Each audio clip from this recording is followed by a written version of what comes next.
إن الحمد لله نحمده ونستعينه ونستغفره ونعوذ بالله من شرور أنفسنا ومن سيئات أعمالنا. من يهده الله فلا مضل له ومن يضلله فلا هادي له، وأشهد أن لا إله إلا الله وحده لا شريك له، وأشهد أن محمدًا عبده ورسوله. يا أيها الذين آمنوا اتقوا الله حق تقاته ولا تموتن إلا وأنتم مسلمون. يا أيها الناس اتقوا ربكم الذي خلقكم من نفس واحدة وخلق منها زوجها وبث منهما رجالا كثيرا ونساء، واتقوا الله الذي تساءلون به والأرحام إن الله كان عليكم رقيبا. يا أيها الذين آمنوا اتقوا الله وقولوا قولا سديدا يصلح لكم أعمالكم ويغفر لكم ذنوبكم، ومن يطع الله ورسوله فقد فاز فوزا عظيما. أما بعد، فإن خير الحديث كتاب الله، وخير الهدي هدي محمد صلى الله تعالى عليه وسلم، وشر الأمور محدثاتها، وكل محدثة بدعة، وكل بدعة ضلالة، وكل ضلالة في النار. من يطع الله ورسوله فقد رشد واهتدى، ومن يعص الله ورسوله فقد ضل وغوى. اللهم صل على محمد وعلى آل محمد كما صليت على إبراهيم وعلى آل إبراهيم إنك حميد مجيد. اللهم بارك على محمد وعلى آل محمد كما باركت على إبراهيم وعلى آل إبراهيم إنك حميد مجيد. سبحانك لا علم لنا إلا ما علمتنا إنك أنت العليم الحكيم. رب اشرح لي صدري ويسر لي أمري واحلل عقدة من لساني يفقه قولي. أعوذ بالله من الشيطان الرجيم من همزه ونفخه ونفثه. بسم الله الرحمن الرحيم. فليحذر الذين يخالفون عن أمره أن تصيبهم فتنة أو يصيبهم عذاب أليم. گزشتہ رات سپر مون کا مشاہدہ کیا گیا۔ سال میں ایک بار چاند زمین کے انتہائی قریب ہوتا ہے اور اس کا حجم بھی بڑا دکھائی دیتا ہے اور اس کے نور میں بھی بڑا اضافہ ہوتا ہے۔ نبی صلی اللہ علیہ وسلم بعض اوقات چاند کو دیکھ کر کچھ تربیت کیا کرتے تھے، نصیحت فرمایا کرتے تھے۔ مسند احمد کی حدیث ہے، ایک دفعہ 14ویں کا چاند روشن تھا اور آپ نے سیدہ عائشہ صدیقہ ام المؤمنین رضی اللہ تعالی عنہ سے فرمایا کہ استعیذی باللہ من شر ھذا اذا وقب، اللہ سے پناہ طلب کیا کرو اس چاند کے شر سے، جب بھی یہ ظاہر ہو تو اس کے شر سے اللہ تعالیٰ کی پناہ طلب کیا کرو۔ شر چاند میں نہیں ہے، شر جو ہے وہ رات میں ہے۔ چاند رات کو نمودار ہوتا ہے اور رات کے اندھیرے، رات کی تاریکیاں بہت سا شر اپنے دامن میں لیے ہوتی ہیں۔ چوریاں، چکاریاں، ڈاکے، قتل و غارت گری اکثر رات کو ہوتے ہیں۔ پھر اس کے علاوہ رات کو جادوگر اپنے جادو کا عمل انجام دیتے ہیں۔ ان کے جادو کا عمل رات کی تاریکی میں زیادہ کامیاب ہوتا ہے قبرستانوں کے اندھیروں میں، بلکہ قبریں کھود کر اندر بیٹھتے ہیں اور سحر کا عمل کرتے ہیں۔ وجہ یہ ہے کہ جن جنوں کا یہ تقرب چاہتے ہیں انہیں اندھیرا پسند ہے، کالک اور تاریکی پسند ہے۔ ایک تصور ہمارے ہاں اجاگر ہے کہ کالا بکرا پیش کرو، اور ہم کالے بکرے تلاش کرتے ہیں یہ سوچ کر کے اس سے حاجتیں پوری ہوں۔ یہ نہیں جانتے کہ اس کالے بکرے میں کیا بھید ہے، کیونکہ جنوں کو کالا رنگ پسند ہے اور جادو کا عمل جنوں کی میل بھگت سے ہوتا ہے، تو ان کو راضی کرنے کے لیے وہ کالے بکرے طلب کرتے ہیں، اور ہم اس رو میں بہہ جاتے ہیں۔ کالے بکروں کے اشتہار لگے ہوتے ہیں، اعلان آتے ہیں، کالے بکرے ڈھونڈتے ہیں قربانی کے لیے، اور تصور اس میں یہ شرک ہے جو اس میں پوشیدہ، جنوں کے نام پر قربان ہے۔ دین اسے نہ جانتے نہ اس کی حوصلہ افزائی کرتے۔ دین تو نور ہے، منارہ نور، لقد جاءکم من اللہ نور، اللہ کی طرف سے نور آیا تمہارے پاس۔ نبی علیہ السلام سے پوچھا کہ کیف یأتیک الوحی، آپ کے پاس وحی کیسے آتی؟ فرمایا کہ فی مثل فلق الصبح، جب وحی اترتی ہے رات ہو یا دن ہو، جیسے صبح کا اجالا ہوتا ہے ویسا نور پھیل جاتا ہے۔ دین تو نور کا نام ہے۔ آپ فجر کی سنتیں پڑھ کر دائیں کروٹ لیٹا کرتے تھے، اور ایک دعا بھی پڑھا کرتے تھے، بعض اوقات لیٹے ہوئے اور بعض اوقات مسجد کی طرف جاتے ہوئے۔ اللہم اجعل فی قلبی نورا وفی سمعی نورا وفی بصری نورا وفوقی نورا وتحتی نورا، یا اللہ میرے دل میں نور بھر دے، آنکھوں میں نور، کانوں میں نور، اوپر نور، نیچے، دائیں بائیں، آگے پیچھے نور ہی نور عطا فرما۔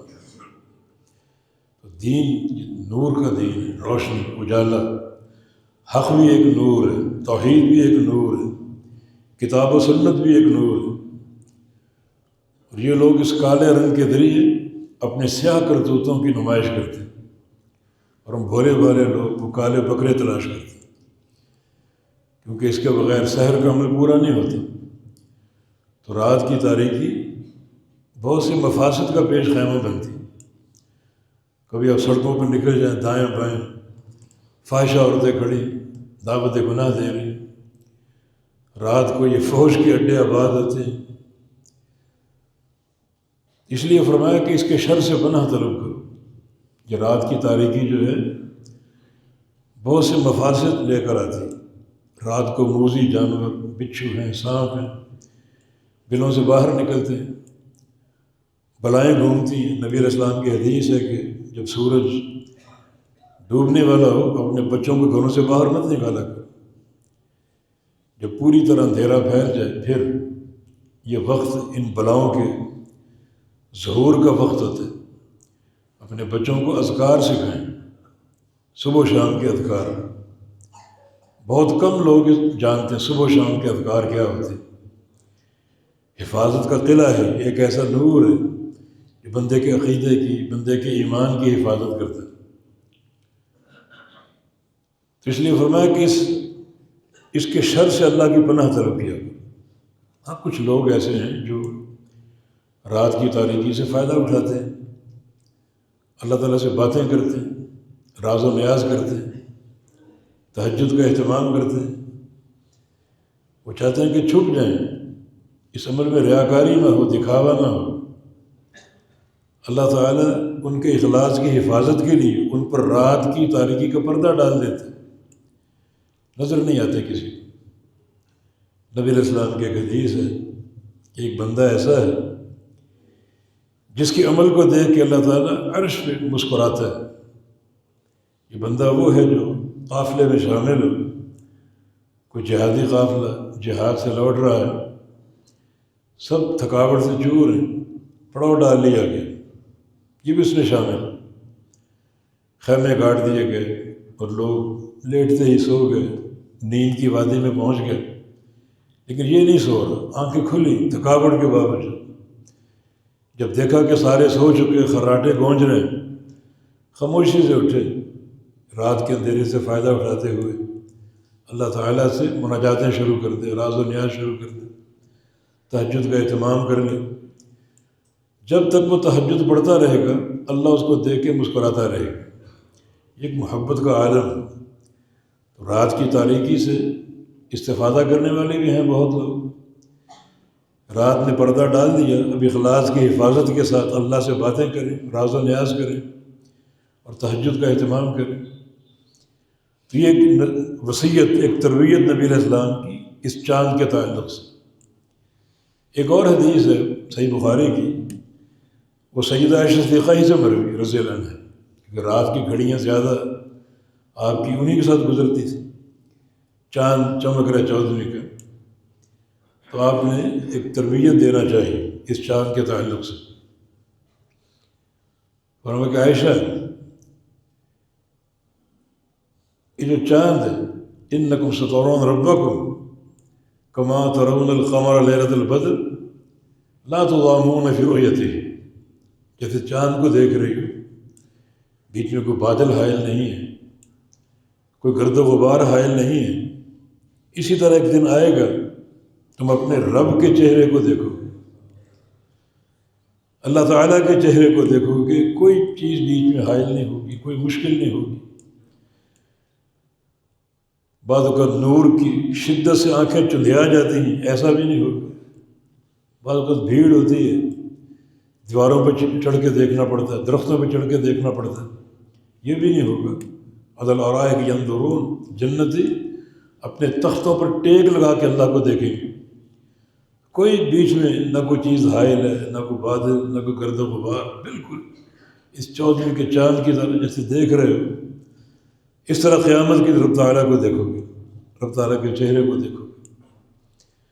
اصل تربیت آپ نے فرمایا کہ من استطاع منکم اللہ یغلب علی صلاۃ قبل طلوع الشمس وصلاۃ قبل غروبها فلیفعل، اگر تم میں طاقت ہو تو 2 نمازیں، ویسے ہر نماز کی پابندی کرنی، لیکن 2 نمازیں ایسی ہیں ان پر کوئی چیز غالب نہ ہے، نہ کوئی میٹنگ، نہ کوئی ڈر، نہ کوئی خوف، نہ کوئی لالچ، نہ کوئی کاروبار ان پر غالب نہ ہے، یعنی وہ 2 نمازیں وقت کی پابندی کے ساتھ اور انتہائی جو شرعی آداب ملحوظ رکھتے ہوئے وہ پڑھو، کوئی چیز غالب نہ ہے۔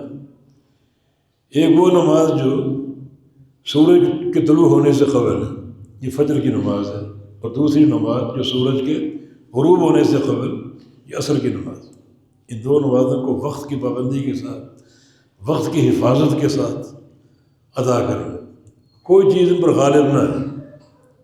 اصل جو وقت کی نشاندہی کر دوں، آپ اکثر حج عمرہ کرنے گئے ہوں گے، جو سعودی توقیت ہے بیت اللہ کی مسجد نبوی کی نمازوں کی ادائیگی کی، وہ نمازوں کا اصل وقت ہے۔ ہمارے ہاں نمازوں کو، ان نمازوں کو خاص طور پر لیٹ کر کے ادا کیا جاتا ہے۔ فجر کی نماز سورج طلوع ہونے والا ہے، عصر کی نماز غروب ہونے والا ہے، یہ نماز کا وقت نہیں۔ ہمیشہ لیٹ کرنا، کوئی عذر ہو تو لیٹ کر سکتے ہیں، یہ ہمیشہ لیٹ کر کے قصداً ادا کرنا یہ نماز کا وقت نہیں۔ یہ فقہی اختلافات کو چھوڑ دو، اللہ کے پیغمبر کی سنت کیا تھی، اللہ کے پیغمبر کا معمول کیا تھا، اور یہاں کیا درس ہے؟ ان 2 نمازوں پر کوئی چیز غالب نہ ہے، ان کو وقت پہ ادا کرنا، عصر کی نماز اور فجر کی نماز۔ ایسا اگر کر لو گے تو اللہ تعالیٰ کا قیامت کے دن دیدار ہو جائے گا۔ شرف بہت بڑا ہے، ہم اس کو ضائع کرنے پر تلے ہوئے، اجر بہت بڑا ہے۔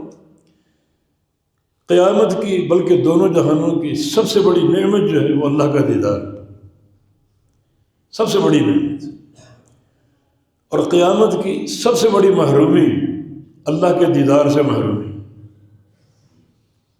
جہنم کا عذاب بڑا شدید ہے، مگر اس سے زیادہ المیاں جہنم والوں کے لیے اللہ کے دیدار سے محرومی کا ہو، اور جنت کی نعمتیں عظیم الشان ہیں، لیکن سب سے بڑی نعمت اللہ کا دیدار۔ حدیث میں آتا ہے کہ لا یلتفتون لشیء من نعیم الجنہ ما داموا ینظرون الیہ، جب تک جنت میں اللہ کا دیدار قائم رہے گا جنت کی نعمتیں بھول جائیں گے، کیا حور و قصور، اور کیا یہ محلات، اور کیا یہ نہریں، اور کیا پھلوں کے ڈھیر، سب بھول جائیں گے جب تک اللہ کا دیدار قائم رہے گا۔ اتنی عظیم الشان نعمت ہے، ہر چیز فراموش کر دیں جب تک اللہ کا دیدار قائم رہے گا۔ بلکہ ایک حدیث میں آتا ہے کہ جمعے کے دن جنت میں ایک بازار لگا کرے گا، اس بازار میں اللہ کا دیدار ہوا کرے گا، روزانہ 2 بار تو ہوگا ہی ہوگا، ایک فجر کے وقت، ایک عصر کے وقت۔ تبھی ان 2 نمازوں کی اہمیت ہے۔ اگر اللہ کا دیدار چاہتے ہو تو ان نمازوں کو بڑی حفاظت کے ساتھ ادا کرو، وقت کی پابندی کے ساتھ۔ یہ 2 اوقات ہیں، ٹھنڈے اوقات اور راحت والے اوقات، اور جمعے کے دن ایک بازار لگا کرے گا، اس میں اہل جنت کو اللہ کا دیدار حاصل ہوگا، صرف مردوں کو، عورتوں کو نہیں۔ اس سے کیا ثابت ہو رہا ہے کہ جنت میں بھی عورتوں کے لیے پردہ ہے، بازار میں نہیں جائیں، اپنے گھروں میں بیٹھے، اور اس دیدار کی ایک لذت آپ کو ملے گی۔ وہ کیسے؟ جب جنتی اللہ کا دیدار کریں گے جمعے کے اس بازار میں، تو ان کا نور بڑھ جائے گا، ان کا حسن بڑھ جائے گا۔ جب دیدار کر کے گھروں کو لوٹیں گے، ان کو دیکھ کر ان کی بیویوں کا نور بڑھ جائے گا، ان کا حسن بڑھ جائے گا۔ تو استفادے کا موقع سب کے لیے، بڑی عظیم الشان نعمت ہے۔ تو اس چاند کے تعلق سے، جیسے اس چاند کو دیکھ رہی ہو، ویسے اللہ کے چہرے کو دیکھو گے، دیدار کرو گے۔ بس 2 کام کر لو کہ 2 نمازوں پر کوئی دنیا کی لالچ، کوئی خوف، کوئی میٹنگ، کوئی پروگرام، کوئی شادی بیاہ، کوئی چیز غالب نہ ہے، ان کو وقت پہ ادا کرو۔ عصر کی نماز اور فجر کی نماز، قرآن میں 2 نمازوں کی قسم بھی ہے، بل فجر کی قسم، بل عصر کی قسم، وقت عصر ہے، نماز عصر ہے، بہت ہی قیمتی یہ دونوں چیزیں، باقاعدہ قسم کھائی گئی۔ تو اس حدیث میں جو بنیادی نقطہ ہے، قیامت کے روز اللہ کے چہرے کا دیدار، ہمارا اس پر ایمان، اللہ کے چہرے کا دیدار حق ہے، اہل جنت کو حاصل ہوگا۔ جو لوگ نہیں مانتے وہ نہ مانیں، ان کی مرضی ہے۔ جب آپ نے حیا کا لبادہ اتار دیا ہے تو جو چاہے کہو، جو چاہے کرو، جو چاہے کہو۔ پر اللہ کے چہرے کا دیدار قرآن سے بھی ثابت ہے، حدیث سے بھی ثابت ہے۔ وجوہ یومئذ ناظرہ الی ربہا ناظرہ، اس دن بہت سے چہرے تر و تازہ ہوں گے، روشن ہوں گے، اور اپنے رب کی طرف دیکھ رہے ہوں گے، رب کا دیدار کرنے والے ہوں گے۔ صریح قرآن کی آیت موجود ہے، کوئی اس کا انکار کرے تو اس کی مرضی ہے، اور اللہ کے چہرے کا دیدار حق ہے۔ اس کو حاصل کرنے کے لیے ایک بنیاد اور بھی ہے، وہ بھی قرآن سے ثابت ہے، للذین احسنوا الحسنی وزیادہ۔ اس آیت کریمہ میں 3 الفاظ، احسن، الحسنی اور زیادہ۔ جو پہلے 2 لفظ ہیں، ان کی تفسیر عبداللہ بن عباس نے کی، نبی علیہ السلام کے صحابی، ترجمان القرآن، قرآن کے مفسر الامت کے بہت بڑے فقیہ۔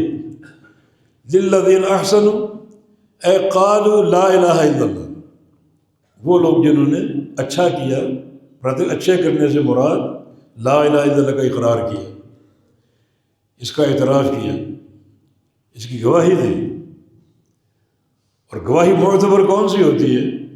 جو فہم کے ساتھ، دنیا کی 2 ٹکے کی عدالت میں آپ گواہی دینے جاتے ہیں پوری تیاری کے ساتھ، مجھ پر جرح ہوگی، مجھ پر سوال ہوں گے، اگر جھول آ گیا تو میری گواہی قابل قبول نہیں۔ اور اللہ کی توحید کی گواہی اعظم الشہادہ ہے، کائنات کی سب سے بڑی گواہی اللہ کی توحید کی، جو خالق اور مالک اور رازق ہے۔ یہ فہم کے بغیر کیسے معتبر ہوگی؟ تو پہلی چیز احسن، اے قالوا لا الہ الا اللہ، اس کلمے کا اقرار کیا، اس کا اعتراف کیا، دل و جان کی گہرائیوں سے، پورے فہم کے ساتھ، پوری تصدیق کے ساتھ اور پورے یقین کے ساتھ اس کا اقرار کر لیا، ان کے لیے کیا ہے؟ الحسنہ، ان کے لیے جنت۔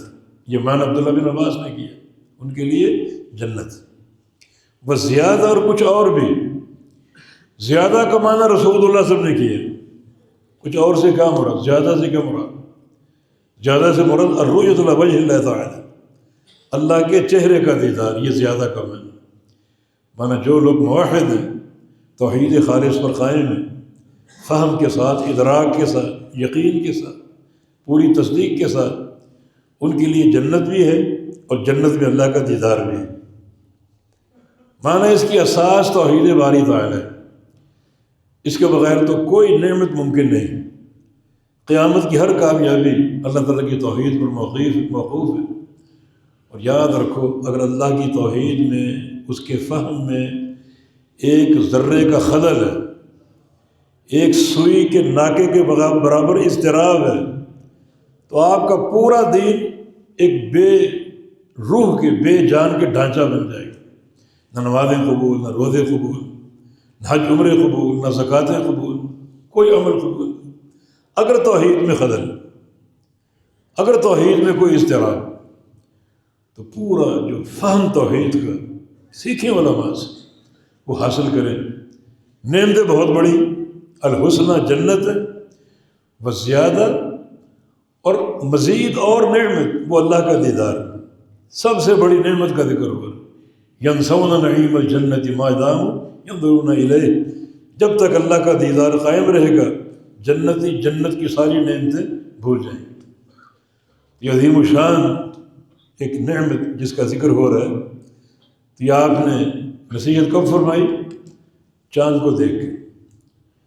یہ ایک کامیاب جو مربی ہوتا ہے، اس کا مربیانہ انداز، کوئی نصیحت کا موقع کھوتا نہیں۔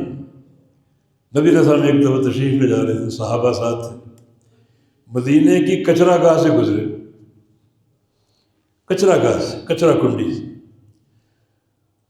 وہاں ایک چھوٹی بکری مردہ پڑی ہوئی تھی۔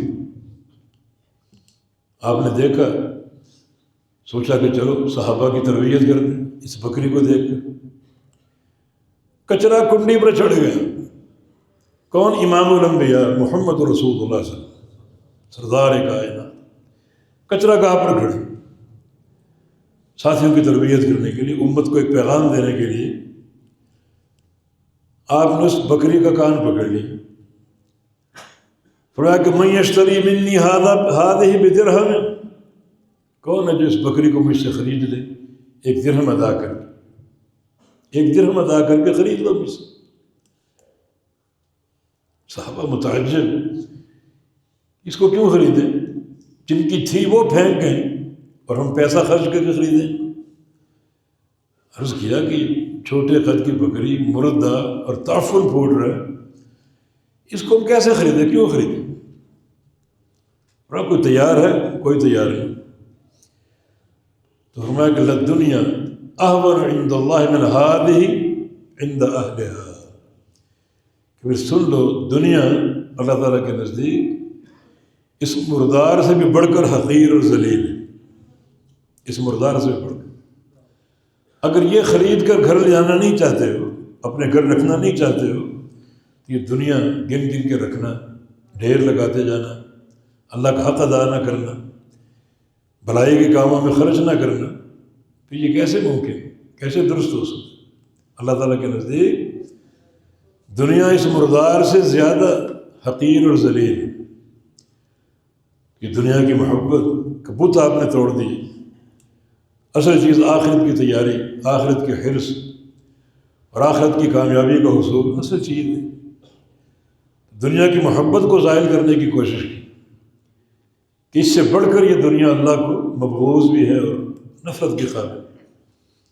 ایک حدیث میں ارشاد گرامی، لو كانت الدنيا تعدل عند الله جناح بعوضة ما سقى كافر شربة من ماء، اگر یہ پوری دنیا اللہ کے نزدیک ایک مچھر کے پر کے برابر بھی ہوتی تو اللہ کسی بے ایمان کو، کسی مشرک اور کافر کو ایک قطرہ پانی کا نہ دیتا۔ اگر اتنی قدر بھی ہوتی جتنا مچھر کے پر کی قدر ہے تو کسی مشرک یا کافر کو اللہ ایک قطرہ نہ دیتا پانی. یہ دنیا کی حقیقت کی نشاندہی آپ نے فرمائی. تو اس کا معنی یہ ہے کہ دنیا سے تعلق رکھو ایک واجبی طور پر، واجبی تعلق رکھو، لیکن اصل تیاری آخرت کی طرف. دنیا اگر اللہ ڈھیروں دیتا ہے بالکل کمایا، مگر اس دنیا کے ذریعے توجہ آخرت کی طرف. عثمان غنی رضی اللہ عنہ بڑے مالدار تھے، بڑے مالدار، اور یہ مال خرچ کرنے کی بنا پر ایک بار نہیں، دو بار نہیں، تین بار نہیں، 7 بار اللہ کے پیغمبر سے جنت کی بشارت ملی. 7 دفعہ دنیا کی وجہ سے، دنیا خرچ کرنے کی وجہ سے. بلکہ جب انہوں نے جیش الاسرا کو تیار کیا، جنگ تبوک میں تنگی تھی بڑی، مال کی اور اسلحے کی اور وسائل کی، سفر بھی دور تھا، شام کے علاقے، تنگی تھی بڑی. جیش الاسرا اس کا نام ہے، تنگی کا لشکر. جناب عثمان غنی رضی اللہ عنہ نے 1000 دینار دیے، سونے کے سکے، اور کتنے 100 اونٹ ان کے مال تجارت سے لدے پھدے، وہ بھی سارے عطا فرمائے، وہ بھی سارے دے. اور آپ نے کیا فرمایا؟ ما ضر عثمان ما عمل بعد اليوم، آج کے بعد عثمان جو مرضی کرے کوئی اس کو نقصان نہیں ہوگا، کوئی نقصان نہیں ہوگا. کہ گناہ بھی کرے، اللہ کی حدوں کو پامال بھی کرے، نہیں. یہ ایک تزکیہ مل گیا ان کو، سرٹیفکیٹ مل گیا کہ عثمان اب گناہ کر ہی نہیں سکتے. یہ تقویٰ کا معیار ہے. اور اگر ہو بھی گیا تو فوراً توبہ کر کے اپنے معاملے کو صاف کر دے، اللہ سے صلح کر لے گا، فوراً توبہ کر دے. تو جناب عثمان کو یہ ایک اعزاز نصیب ہوا مال کی وجہ سے. مال کمایا خوب، غضب کے تاجر تھے، مگر اسی انداز سے خرچ بھی کرتے تھے، اسی انداز سے. یقیناً یہ دنیا ایک نفرت کے قابل شے ہے، لیکن محبوب شے بھی ہے. اگر اس کو اللہ کی راہ میں خرچ کر دیں اور اپنی تجوریاں دین حق کی طرف کھول دیں، فقراء مساکین کی مدد کے لیے، ان مدارس کی سرپرستی کے لیے، یقیناً یہ ایک انتہائی ایک قیمتی اثاثہ بھی ثابت ہوتی. تو خیر عرض یہ کرنا مقصود ہے کہ نبی علیہ السلام کس طرح دنیا کی چیزوں کو دیکھ کر رخ ان کا موڑتے آخرت کی طرف، اصلاح کرتے، تربیت کرتے. تو بات چاند کی ہو رہی تھی. یہ 2 موقع 14ویں کے چاند کے حوالے سے آپ نے یہ نصیحت فرمائی. ایک یہ کہ رات کے شر سے بچو، ڈرو، اپنی اولاد کو بچاؤ، فضول ان کو گھر سے باہر نہ جانے دو، گھر کی 4 دیواری میں ان کی حفاظت کرو، وقت پر سو جاؤ. ان فرامین کا ہمیں احساس ہونا چاہیے. آج کل سردی کا موسم ہے، سردی کے موسم میں 2 کام آپ آسانی سے کر سکتے: دن کا روزہ، رات کا قیام. ٹھنڈی سردی، نہ بھوک کا احساس نہ پیاس کا احساس، پتہ نہیں چلتا، وقت گزر جاتا ہے. اور رات لمبی، نیند بھی بھرپور کر سکتے ہو اور قیام اللیل بھی کر سکتے ہو. اس لیے موسم سرما کو الغنیمت البارزہ کہا گیا ہے کہ وہ مال غنیمت جو لڑے بغیر حاصل ہو جاتا ہے. ایک مال غنیمت دشمن کا مقابلہ کر کے ملتا ہے، جانیں قربان کرنی پڑتی ہیں، ان کو مارنا پڑتا ہے، دن بھر کی لڑائی ہوتی ہے، تب وہ بھاگتے ہیں تو مال چھوڑ کے جاتے ہیں. اور ایک غنیمت باردہ، دشمن دیکھ کر ہی بھاگ گیا، دیکھ کر ہی بھاگ گیا، مال چھوڑ کے، اسباب چھوڑ کے. یہ غنیمت بارد ہے. تو سردی کا موسم غنیمت بارد ہے. دن چھوٹے ہوتے ہیں، ٹھنڈے ہوتے ہیں، نہ بھوک کا احساس نہ پیاس کا احساس. راتیں لمبی ہوتی ہیں، بھرپور نیند بھی ہو جاتی ہے اور اللہ تعالیٰ سے باتیں بھی ہو جاتی ہیں. رات کا قیام بھی ہو جاتا ہے. اور رات کا قیام ایک مفتاح، ایک چابی ہے خیر کے دروازے کھولنے کی. اللہ کی خیر بے پناہ، خیر کے خزانے لامحدود، جتنا چاہو لوٹو. اور یہ قیام اللیل ایک چابی، اس سے خیر کے دروازے کھلتے ہیں، مقفل دروازے کھل جاتے ہیں اس قیام اللیل کی برکت سے. اور وہی اگر اخلاص ہو، رات کی تاریکی، کمرے کی تنہائی ہو، کمرے کا اندھیرا ہو، گھر والے بھی نہیں جانتے کمرے میں کیا ہو رہا، لیکن چپکے سے اٹھنا، وضو کرنا، پرواہ نہ کرنا موسم کی شدت کی، گرم بستر کو چھوڑ دینا اور اللہ کے سامنے کھڑا ہو جانا، بہت بڑی ایک بہت بڑی دولت اور نعمت، بہت بڑی دولت یہ قیام اللیل۔ تو رات کی تاریکی سے اس طرح فائدہ اٹھایا جا سکتا ہے۔ چاند کے حوالے سے نبی علیہ السلام کی ایک اور حدیث سنن نبی داؤد میں آپ نے اس چاند اور ستاروں کے ذریعے ایک مثال بیان کی، وہ مثال علماء کرام کے تعلق سے، فضل العالم علی العابد کفضل القمر لیلۃ البدر علی سائر الکواکب۔ ایک عالم کی فضیلت ایک عبادت گزار پر، ایک طرف عالم ہے جس نے علم پڑھا، قرآن و حدیث کے علم سے اپنے سینے کو منور کیا، ایک طرف عابد ہے عبادت کرنے والا، رات کو قیام کرتا ہے، دن کو روزے رکھتا ہے، اللہ کا ذکر کرتا ہے۔ میں کہ ایک عالم کی فوقیت ایک عابد پر کتنی ہے، جیسے 14ویں کے چاند کی فضیلت سارے ستاروں پر۔ مانا امت کے دو طبقے ہیں، ایک علماء کا اور ایک عباد عبادت کرنے والوں کا۔ علماء کو سمجھیں ستاروں کے جھرمٹ میں 14ویں کا چاند ہے، سارے ستارے مل جائیں 14ویں کا چاند نہیں بن سکتے، اس شرف کو پا ہی نہیں سکتے۔ تو علماء کا مقام، اس میں مقصد کیا ہے کہ علماء کا وقار ہے، علماء کا مقام، اس کو اجاگر کرنا۔ یہ طبقہ ایسا ہے، ان پر تنقیدیں نہ کرو، ان پر کیچڑ نہ اچھالو۔ ابن تیمیہ فرماتے ہیں کہ علماء کی مجالس کیا ہیں، جس میں درس و تدریس ہو رہا ہے، وعظ و نصیحت ہو رہی۔ فرماتے ہیں اگر کسی کو زمین کی پشت پر جنت دیکھنے کا شوق ہو تو علماء کی مجالس کو دیکھیں، جنت کے ٹکڑے ہیں۔ اگر جنت دیکھنے کا شوق تو ان کو اللہ نے عزت دی، یہ وقار دیا کہ سارے عابد جمع ہو جائیں، ایک عالم ان کے درمیان کیسے ہوگا، جیسے ستاروں کے جھرمٹ میں 14ویں کا چاند ہوتا ہے۔ یہ سب مل کر چاند نہیں بن سکتے، چاند کا اپنا ایک مقام، اپنا ایک درجہ اور رفعت ہے۔ اور فرمایا کہ العلماء ورثۃ الانبیاء، علماء تو انبیاء کے وارث ہیں۔ وَإِنَّ الْأَنبِيَاءَ لَمْ يُوَرِّثُوا دِرْهَمًا وَلَا دِینَارًا وَلَٰكِنْ وَرَّثُوا الْعِلْمَ۔ اور انبیاء کا ترکہ درہم و دینار نہیں، روپیہ پیسہ نہیں، انبیاء کا ترکہ علم ہے جو علماء نے سمیٹ لیے، انبیاء کے وارث ہیں۔ اس میں کیا سمجھانا چاہ رہے ہیں کہ انبیاء سے جو طبقہ امت کا سب سے بڑھ کر قریب ہے وہ علماء کی وراثت قرابت داری کی بنیاد پر ہوتی ہے۔ ایک بندہ فوت ہو جائے، اس کا بیٹا بھی زندہ ہو اور پوتا بھی زندہ ہو تو وارث کون ہوگا؟ بیٹا ہوگا، پوتا نہیں۔ ایک رشتہ دور ہو گیا، باپ بھی زندہ ہے، دادا بھی زندہ ہے، وارث کون ہوگا؟ باپ ہوگا، دادا نہیں ہوگا، یہ رشتہ ایک دور ہو گیا۔ تو یہ وراثت قرابت داری کی دلیل ہے۔ امت کے بے شمار طبقات ہیں، ذاکرین ہیں، عابدین ہیں، متصدقین، صدقہ دینے والے، ذکر کرنے والے، عبادت کرنے والے، تجارت کرنے والے، مگر نبی سے سب سے بڑھ کر قریب کون ہے؟ علماء۔ ان کو وراثت انبیاء کی حاصل ہے۔ یہ باتیں بھی اس چاند کے حوالے سے آپ نے فرمائی کہ 14ویں کا چاند چمک رہا ہے، اور اس کی جو فضیلت سارے ستاروں پر ہے وہ ایک عالم کی فضیلت سارے عابدوں پر۔ ہاں ایک چیز ہے، علماء کو 14ویں کا چاند کیوں کہا گیا؟ یہ سوچنے کی بات، 14ویں کا چاند کیوں کہا گیا؟ اس میں ایک نکتہ ہے کہ چاند جو ہے اس کا نور اپنا نور نہیں، چاند اپنا نور سورج سے لیتے، اس پر سائنس بھی متفق ہے۔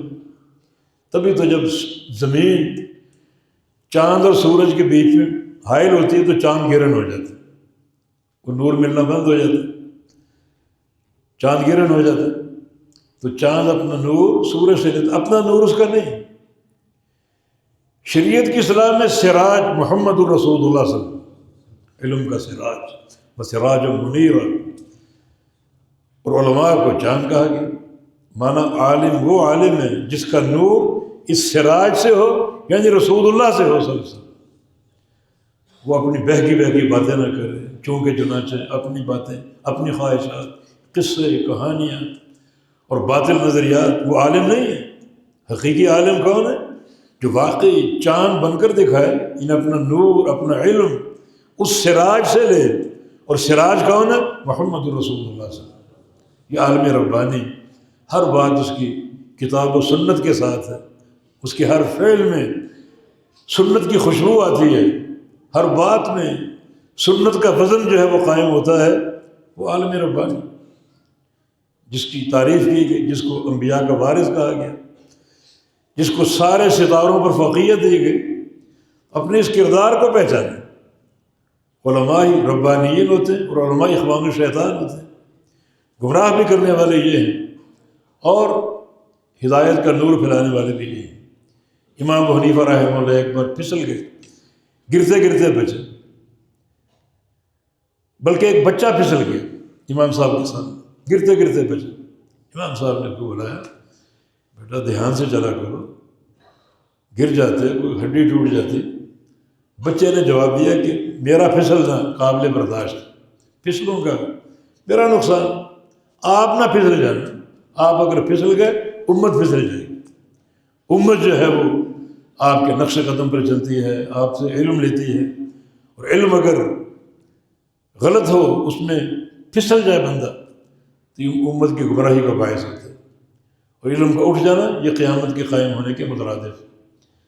الغرض نبی علیہ السلام نے اس چاند کے حوالے سے نصیحتیں فرمائیں، ایک علم نافع ہمیں دیا۔